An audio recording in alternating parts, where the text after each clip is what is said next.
प्यारे छात्रों, आज हम आप लोगों के सामने एक वीडियो लेके आ रहा हूं। System of linear equations in 2 variables and in 3 variables. एक घातीय समीकरण 2 चर राशियों में और 3 चर राशियों में। वैसे तो ये टॉपिक कंपटीशन के लिए अति महत्वपूर्ण है। आप देखेंगे जेईई मेन में वगैरह कई जगह पे बहुत ज्यादा क्वेश्चन इसके आते हैं, एडवांस में भी आया हुआ है। तो सबसे पहले हम एक घातीय समीकरण 2 चर राशियों का इन 2 variables, system of linear equations in 2 variables. हाँ, एक बात ध्यान देंगे, 2 चर राशियों में कोई भी एक घातीय समीकरण जिसको इंग्लिश में लीनियर इक्वेशन कहते हैं, वो एक स्ट्रेट लाइन को रिप्रेजेंट करता है, वो एक सरल रेखा को रिप्रेजेंट करता है।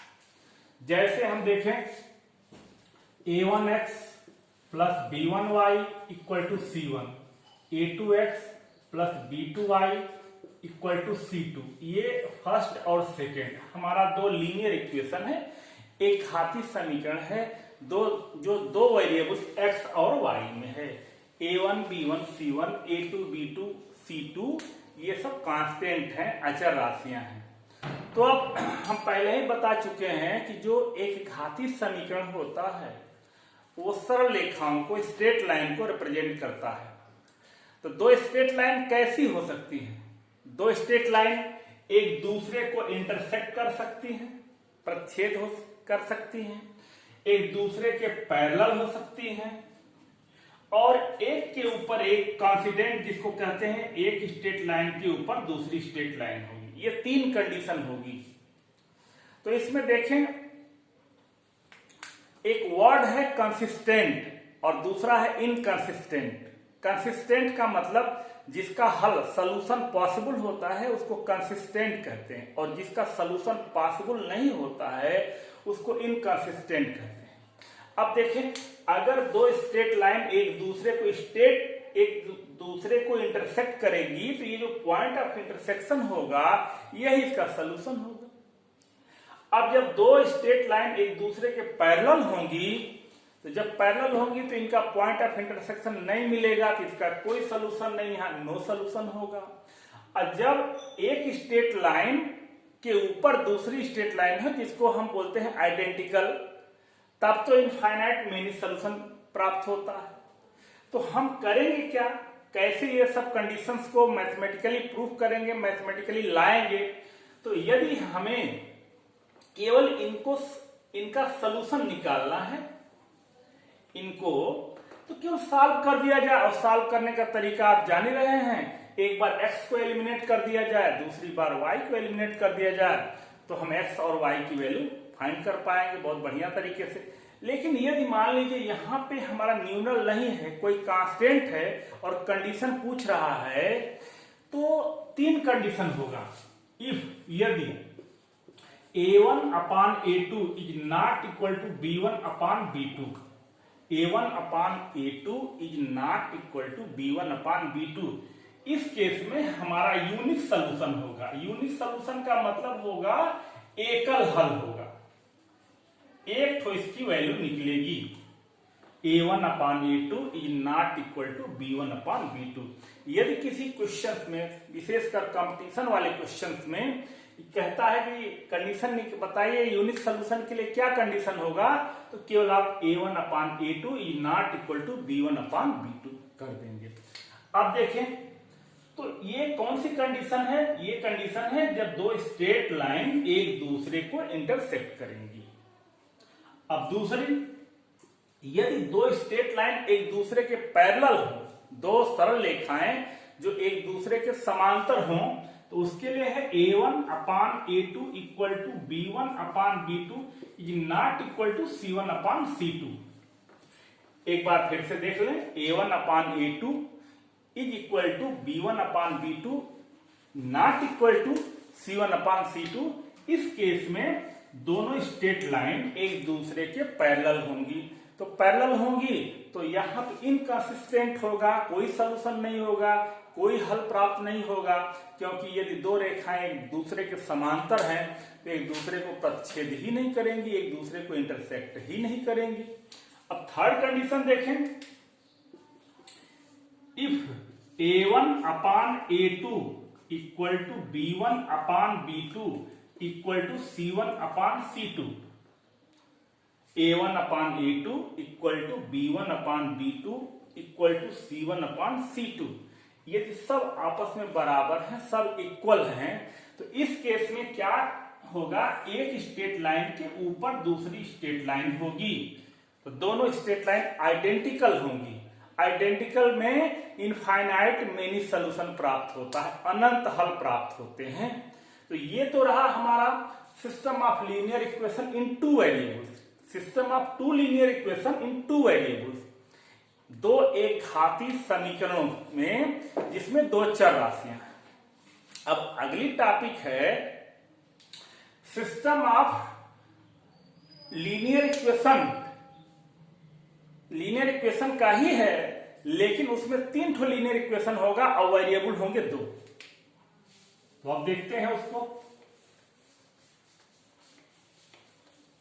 मान लीजिए हमारे पास a1x plus b1y equal to C1, a2x plus b2y equal to C2, a3x plus b3y equal to C3।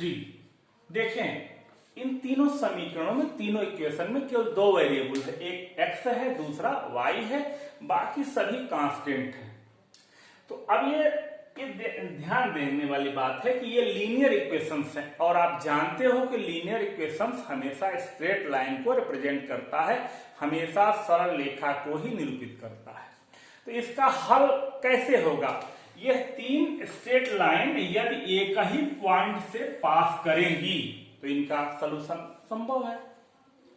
तो यदि हमें करना क्या है, ये चेक करना हो कि ये इनका सलूशन पॉसिबल है कि नहीं है, तो सबसे आसान तरीका होता है किसी दो को सॉल्व कर लो, चाहे फर्स्ट सेकंड ले लो, चाहे सेकंड थर्ड ले लीजिए, चाहे थर्ड फर्स्ट ले लिया जाए, किसी दो को ले लिया जाए और उससे जो एक्स वाई की वैल्यू होगी उसमें उसकी वैल्यू थर्ड वाले में सेटिस्फाइड करा दिया जाए। यदि वह वैल्यू थर्ड को सेटिस्फाइड कर देती है तो हम समझ लिए, तो इससे एक स्पष्ट हो जाएगा कि इस इक्वेशंस का सलूशन संभव है, और अगर सेटिस्फाइड नहीं किया तो सलूशन संभव नहीं है, तब इनकंसिस्टेंट होगा। तो देखते हैं इससे भी आसान तरीका, यदि मान लीजिए न्यूमरल नहीं है, कोई कांस्टेंट है, कंपटीशन में ज्यादातर कांस्टेंट ही दे दिया जाता है और कंडीशन पूछता है, तो उसके लिए फॉर कंसिस्टेंट के लिए सलूशन संभव है, उसके लिए आप केवल d इक्वल टू 0 कर दे। अब देखें d क्या है, d जो है हमारा a1 b1 c1, a2 b2 c2, a3 b3 c3। यदि इसके डिटर्मिनेंट्स की वैल्यू, यदि इसके सारणी का मान 0 होगा तो ये जो 3 रेखाएं हैं, 3 स्ट्रेट लाइन है, किसी एक ही पॉइंट से पास करेंगी, और अगर एक ही पॉइंट से पास करेंगी तो इसका सलूशन पॉसिबल होगा, अदरवाइज पॉसिबल नहीं होगा। तो इस पर बहुत आसान तरीके से निकाल लिया जाता है। यहां देखें x का कोफिशिएंट, ये y का कोफिशिएंट और ये कांस्टेंट टर्म, इसी तरह बाकी जो 2 इक्वेशंस हैं उसमें भी वैल्यू सब्स्टिट्यूट करके इसकी वैल्यू निकाली जाती है। यदि वैल्यू 0 आ जाता है तो सलूशन है, अदरवाइज सलूशन नहीं। तो ये तो अभी छोटे छोटे टॉपिक रहे इन 2 वेरिएबल्स। अब हम चलते हैं लीनियर इक्वेशंस इन 3 वेरिएबल्स, जिसमें 3 चर राशियां हैं। तो 3 चर राशियां हैं, तो उस इक्वेशंस को जरा देखिए आप। a1x plus b1y plus c1z equal to d1, a2x plus b2y plus c2z equal to d2, a3x plus b3y plus c3z equal to d3। अब देखें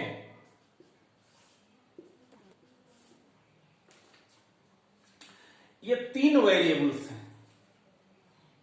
कौन कौन वेरिएबल्स हैं, कौन कौन चरराशियां हैं? x है, y है, z है।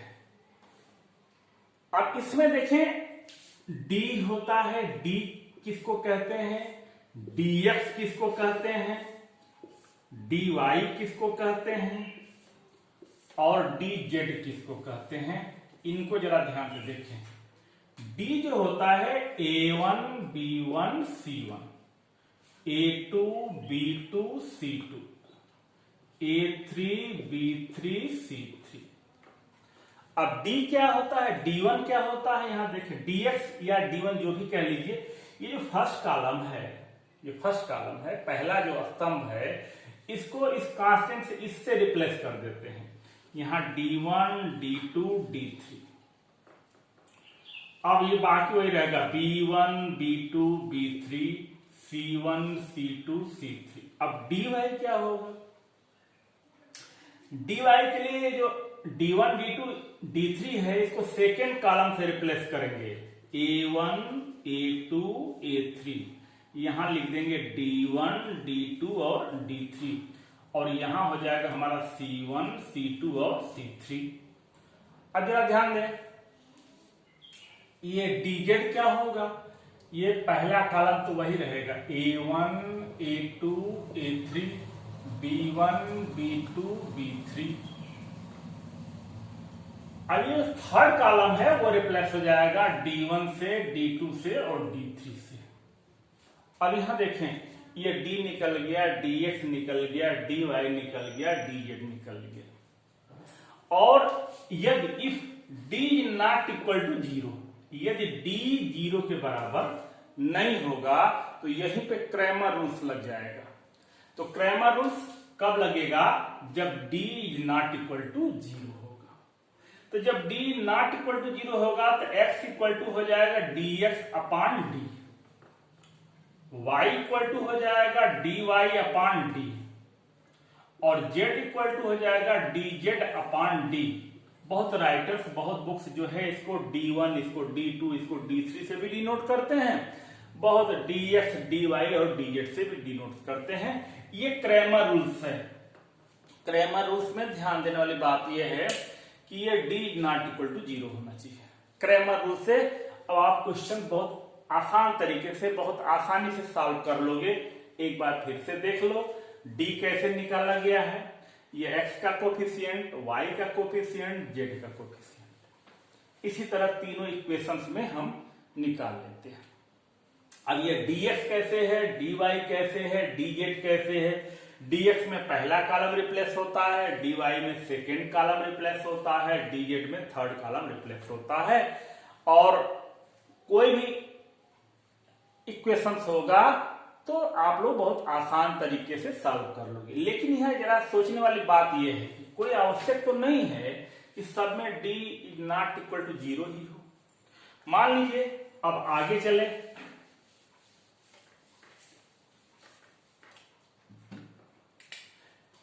इफ d इक्वल टू 0, मान लीजिए हमारा d 0 हो गया, और d1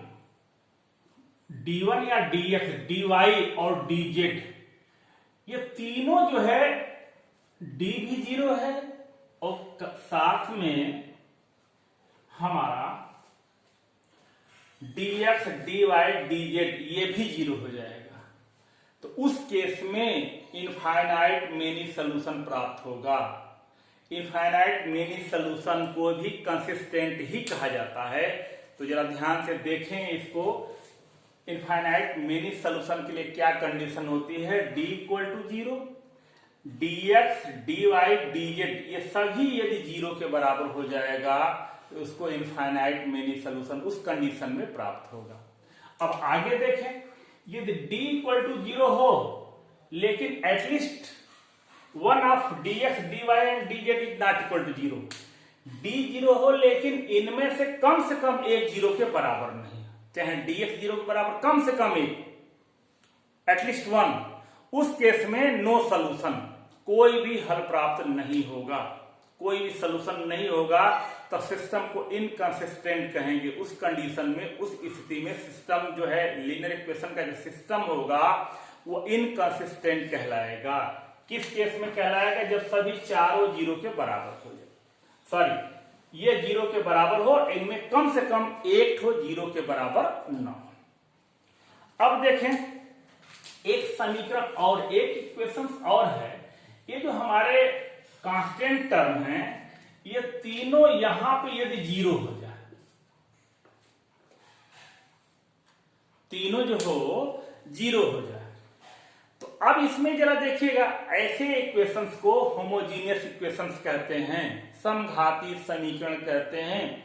जरा ध्यान से देखिएगा ये टॉपिक। समघाती समीकरण के लिए एक्स वाई जेड तो है, देखिए तीनों इक्वेशंस में एक्स का टर्म है, वाई का टर्म है, जेड का टर्म है, लेकिन ये कांस्टेंट टर्म नहीं है। ऐसे इक्वेशंस को हम होमोजीनियस इक्वेशंस कहते हैं। तो होमोजीनियस इक्वेशन में हम डी निकालेंगे, dx निकालेंगे, dy निकालेंगे, dz निकालेंगे, सब निकालेंगे। अब हमारा मान लीजिए d is not equal to zero हो गया। यदि d not equal to zero हो गया लेकिन dx equal to dy equal to dz, ये तीनों dx equal to dy equal to dz equal to zero हो जाएगा। मान लीजिए ये d तो जीरो के बराबर नहीं है, लेकिन dx, dy, dz तीनों जीरो के बराबर है। उस केस में x equal to zero, y equal to zero और z इक्वल टू जीरो। उस केस में क्या होगा, इसको हम ट्राइबल सॉल्यूशन कहते हैं या जीरो सॉल्यूशन कहते हैं। Tribal solution, tribal TRIBAL, tribal solution कहते हैं या जीरो सॉल्यूशन कहते हैं। कब, किस केस में? जब d not equal to zero होगा और dx, dy और dz सब किसके बराबर हो जाए?